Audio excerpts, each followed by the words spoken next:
காமராஜர் நம்ம என்ன பண்ணிருக்காரு இந்த பள்ளிக்கூடம் வந்து அவர்தான் கட்டது. பள்ளிக்கூடம் பாருங்க, அது அனுமதிக்கு ஒரு பெருமை. உங்களுக்கு ஒரு பெருமை என்னன்னா காமராஜர் கட்டிய பள்ளிக்கூடத்துல நீங்க படிக்கணும். அந்த பெருமை உங்களுக்கு தான் கிடைக்கும். நாங்கெல்லாம் பண்ணணும், அங்க படிக்கிறோம். அந்த பெருமை கிடைச்சிருக்கு, சந்தோஷமான விஷயம். பாத்தீங்கன்னா இன்னைக்கே அது கம்பீரமா நிற்குது. காமராஜர் காலத்துல கம்பீரமா நிற்குது. எந்த அளவுக்கு அவங்க உழைப்பு கொடுத்துருக்காங்க. அது எத்தனை வருஷம் 56 ஆண்டுகள் இன்னைக்கு கம்பீரம். அது பின்னாடி நடந்த கட்டடங்கள்லாம் எத்தனை இருந்துச்சு.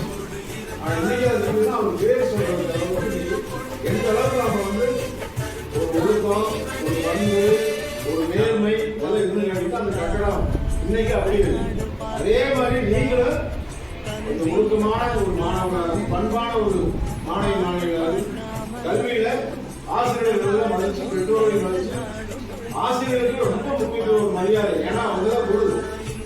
அந்த குரு வணக்கத்தை நீங்க மனதோடு தெரிவிக்கணும். சரியா?